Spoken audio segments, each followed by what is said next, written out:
Alright, for this video I'm going to go into an exercise that's pretty much multitasks. It's going to cover a few things to help you.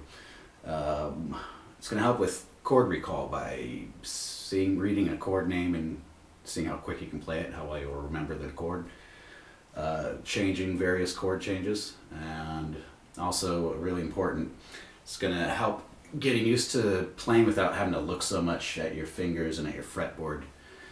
And I'll go a little bit more into that later in this. But for now, what I'm going to do, of course, you're going to want to use any chord. So for someone's more in a beginner level, I'll take the 5 open major chords. So think of the word caged. We got C, A, G, E, D. And of course, if those are already easy for you, then try it with other chords that you're learning or you're trying to learn. So basically, I would normally just take a piece of paper and write those 5 letters out randomly and long. So like C, G, D, A, E, D, C, G, A, E, D, C, E, stuff like that. Longer the better. And I'm going to play it like I'm playing a song. So I'll play four times on each chord. And ideally I have it written out and I'm going to just sight read it. I don't want to have it memorized. If I start to memorize it, I'm going to redo a new one. So it's all random, and basically it's just a new chord being thrown at me each time, and I want to see how quickly I can change to it. So when you play it, it could sound something like this.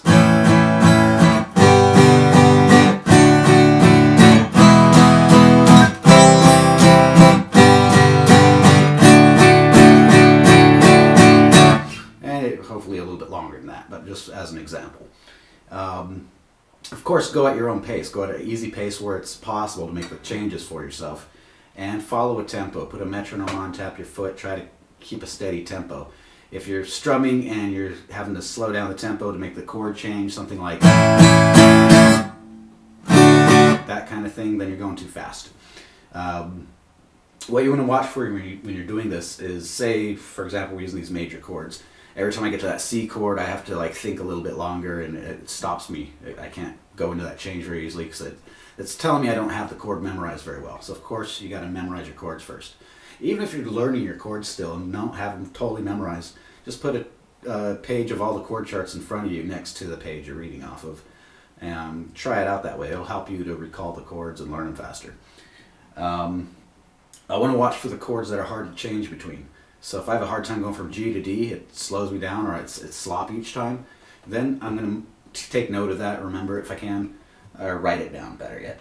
And finally, I'm going to look at the chords I'm good at changing, that are really easy to change between. So I got those all written down, and then I know 3 things out of that.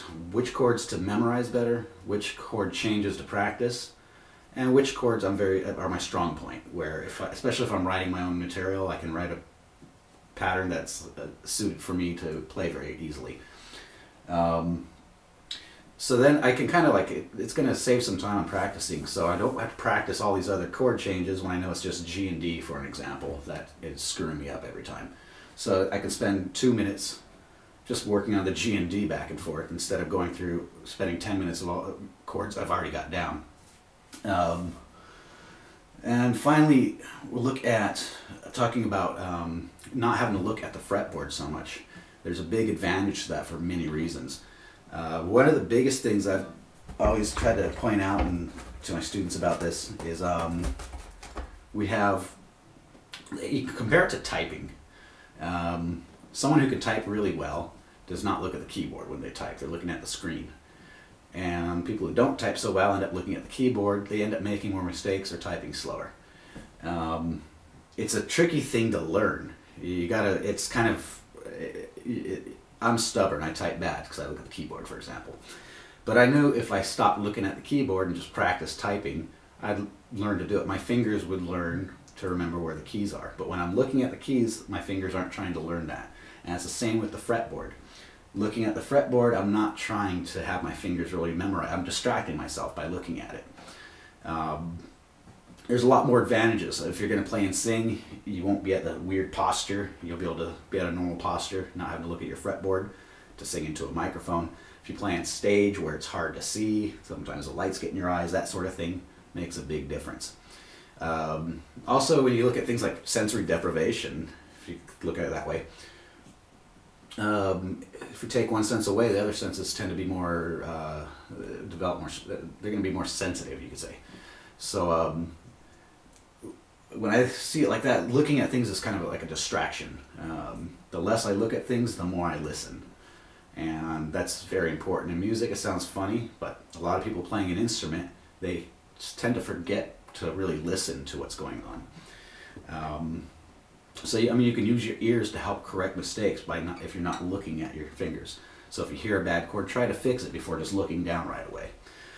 When you have a page out in front of you of the chord names as you're playing it, you're sight reading the chord names basically, and that's going to help keeping your focus off the guitar. Because every time you look back to the page and to the guitar, you'll probably lose your spot where you're at, and that's no good, of course. So this should help develop all of that. Some people, if they're really having a hard time with it, another trick is to practice in front of a mirror.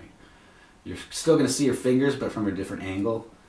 Even turning on your web camera and you're looking at the screen of the image, so you're not just getting in the habit of looking down at your fingers. It's really not necessary to have to look at the fretboard if you think about it. Of course, for a big position shift, that helps to look down. If I'm going to move from fret 1 to fret 9, I can glance down real quick to find that fret. Though that's not even really it. You could learn to get around that, of course. I mean, there's some people who play guitars without fret markers, and of course, that's, I mean, you gotta just kind of remember where it's at. Look at people who play a cello or a violin or a contrabass.